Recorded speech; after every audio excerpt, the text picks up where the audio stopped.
दाबूनच आहे. एक तर उमेदवार फाईट मध्ये आहे का, नाव तर माहित आहे, उमेदवार गावलं नाही. तासगाव तालुक्यात उमेदवार गावलं नाही, खानापूर तालुक्यात उमेदवार गावलं नाही, वाळवा तालुक्यात उमेदवार घडलं नाही, शिराळा तालुक्यात आमदार भाजपचे, विद्यमान भाजपचे आमदारची पोरगी भाजपवर लढायला तयार नाही, ती जनसुराज पक्षात लढायला लागले. ही या जिल्ह्यात भाजपची अवस्था का? कारण त्यांना माहिती आहे लोक वैतागले त्या भाजपला. भाजपचं तेवढं तिकीट नको, शिवसेनेचं द्या, मित्र पक्षाचं द्या, पण भाजपचं तिकीट कोण घेणार? सत्ता काँग्रेसची येणार आहे. काँग्रेस सत्ता येत असताना तुमच्या मतदारसंघातला जिल्हा परिषद आणि पंचायत समितीचा सदस्य हा सुद्धा काँग्रेस पक्षाचा असणं गरजेचं आहे. मग मोठ्या प्रमाणात निधी तुम्हाला या ठिकाणी येणार आहे. लोकसभेतला खासदार म्हणून वर्षाला कोट्यावधी रुपये निधी जिल्हा परिषदला मी वर्ग करणार आहे. त्याचं वाटप होत असताना जिल्हा परिषद सदस्य आपला पाहिजे. काही पैशाचा स्वतः आमिष न ठेवता स्वतः काही त्यातनं कमाई करायचं उद्दिष्ट ठेवता काम करणारा परशुराम सांगोलकर सारखा त्या ठिकाणी आपल्याला उमेदवार, त्या चव्हाण वहिनींसारखा, त्या शिंदे साहेबांसारखा अशी आपल्यासाठी राहणारी काही अपेक्षा न ठेवून फक्त समाजाचा आपण काहीतरी देणं लागतो, त्या समाजासाठी आपण काम केलं पाहिजे हा हेतू मनापुढे ठेवून काम करणारा माणूस आपल्याला त्या ठिकाणी आपला लोकप्रतिनिधी म्हणून गेला पाहिजे.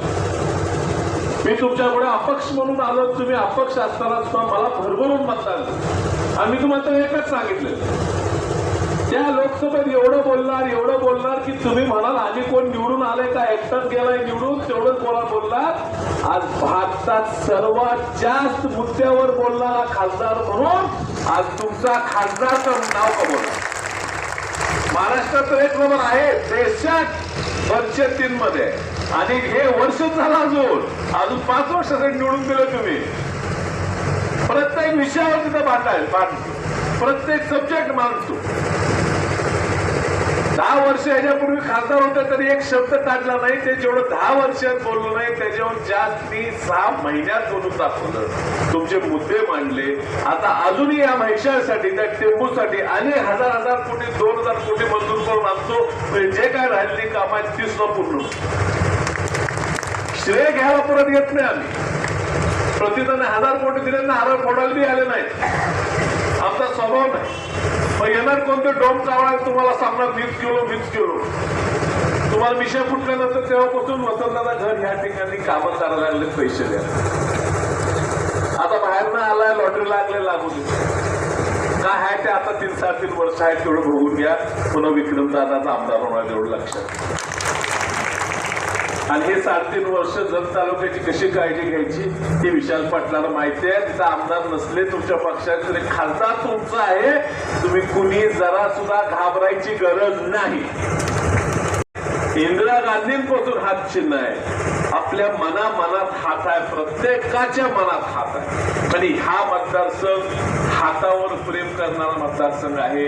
आणि ह्या ठिकाणी 3 उमेदवार तुम्ही हाताच्या चिन्हासमोरील बटन दाबून भरघोस मताने निवडून द्यावं ही विनंती करण्याचे तुमच्याकडे आलेलो आहे. ह्या लोकांना संधी द्या. त्यांच्या माध्यमात तुमच्या परिसरातील जे अर्धवट कामं राहिलेली आहेत, जे अडचणी झालेल्या आहेत, ते सोडण्यासाठी हे प्रयत्नशील राहायचे, मीही प्रयत्नशील राहू. आणि तुम्ही सगळ्यांचा जो आशीर्वाद तुम्ही आमच्या सगळ्यांवर आज टाकायला दिला आहे, डॉक्टर पत्रराव कदम साहेबांवर दिला होता, आज विश्वित कदमांवर देत आहे, विक्रमदादा सावंतांवर देत आहे, आमच्या आजोबांवर दिला, आमच्या वडिलांवर, आमच्या भावावर, आमच्यावर दिला. असंच प्रेम, असंच आशीर्वाद या ठिकाणावर सुद्धा द्यावं आणि असेच ऋणांमन तुमचे आमचे पुढे राहावेत ही अपेक्षा तुमच्याकडे करतो. पुन्हा एकदा हात चिन्हापर्यंत बटन दाबा हे तुम्हाला विनंती करतो. आपल्या जागेत नव्हतं.